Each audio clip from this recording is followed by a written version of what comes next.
देखो ये है मॉसलेज लॉ, तो आप नेक्स्ट हेडिंग दे दो मॉसलेज लॉ। मॉसले नाम का एक साइंटिस्ट था और he had measured the frequency of characteristic X-rays for a large number of elements। तो बहुत सारे एलिमेंट्स के लिए उसने कैरेक्टरिस्टिक एक्सरे मेजर किया and plotted under root times of frequency versus Z. Under root frequency versus Z उसने plot किया। तो प्लॉट करके उसका ग्राफ कुछ ऐसा आया, under root mu versus Z का है, under root of frequency for a particular X characteristic x ray versus Z. जैसे मान लो फॉर एग्जांपल के अल्फा एक कैरेक्टरिस्टिक एक्सरे, तो उसने बहुत सारे एलिमेंट्स के लिए के अल्फा जो है वो मेजर किया, बहुत सारे एलिमेंट्स के लिए, और ग्राफ बनाया कि अंडर रूट के अल्फा की कॉरेस्पॉन्डिंग जो फ्रीक्वेंसी है, तो under root frequency mu versus atomic number Z, इसका ग्राफ जो है वो कैसा होगा। ठीक है, तो ये ग्राफ जो है वो कुछ ऐसा आया, स्ट्रेट लाइन ग्राफ कुछ ऐसा आया, स्ट्रेट लाइन आएगा तो इसका जो इक्वेशन होगा वो कैसा हो जाएगा, y is equal to m into X minus X naught जैसा होगा कुछ इक्वेशन। y के जगह अंडर रूट म्यू, और ये स्लोप के जगह एक कांस्टेंट आ गया a, और x के जगह तो एटॉमिक नंबर z है, और माइनस ये जो x नॉट है वहां पे आया screening constant b। So a and b are positive constants for one type of X-rays.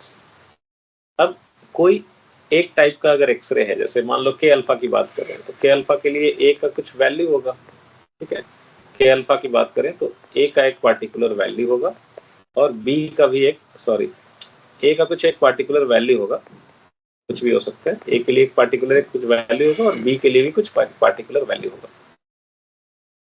Similarly अब जैसे दूसरा कैरेक्टरिस्टिक एक्सरे है के बीटा, तो के बीटा उसने क्या किया, बहुत सारे एलिमेंट्स के लिए मेजर किया, बहुत सारे एलिमेंट्स के लिए के बीटा के कॉरेस्पॉन्डिंग फ्रीक्वेंसी मेजर किया। उसके बाद के बीटा के लिए ग्राफ प्लॉट किया, under root mu versus Z, atomic number, under root frequency versus atomic number Z.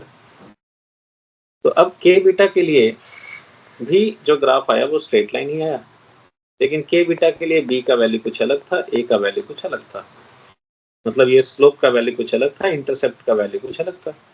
Similarly ऐसे बहुत सारे कैरेक्टरिस्टिक एक्सरे हैं, जैसे मान लो एल अल्फा है, एल अल्फा के लिए उसने सारे अलग अलग एलिमेंट्स का ये ग्राफ प्लॉट किया, under frequency versus atomic number Z.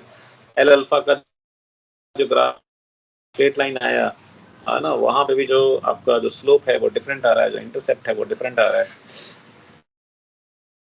तो अच्छा, Z minus B is called as effective nuclear charge, ये हम लोगों ने देखा था। बी को बोलते हैं स्क्रीनिंग कांस्टेंट या शिल्डिंग कांस्टेंट बोलते हैं। के अल्फा के लिए बी का वैल्यू 1 होता है। एंड ये ग्राफ जो है ये ऐसा आया। ठीक है, तो इसी को बोलते हैं मॉसलेज लॉ, और यहीं से जो है वो इक्वेशन आ जाता है, जो अपना फेमस इक्वेशन था लैम्डा वाला, कि 1 by lambda is equal to R Z minus b का whole square 1 by N two square minus 1 by N one square. In general यही फॉर्मूला था, किसी टाइप के एक्सरे के लिए जेड को रिप्लेस करते हैं जेड माइनस स्क्रीनिंग कांस्टेंट से। स्क्रीनिंग कांस्टेंट जो है बी, ये आपको सिर्फ के अल्फा के लिए याद रखना है कि के अल्फा के लिए बी की वैल्यू 1 होगी।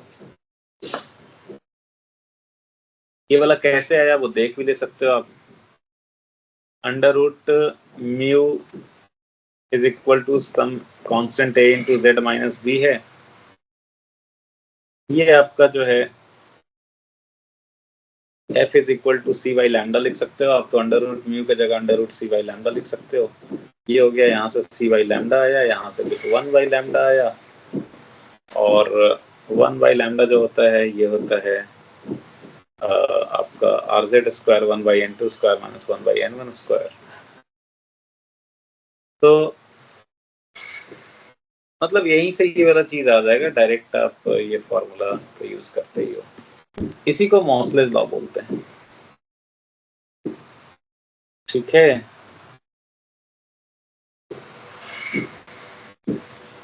ये याद रहेगा क्या? याद रहेगा? ये आपका बी स्क्रीनिंग कांस्टेंट याद रखना बस, और के अल्फा के लिए बी का वैल्यू 1 होता है। तो ये मॉसलेस लॉ था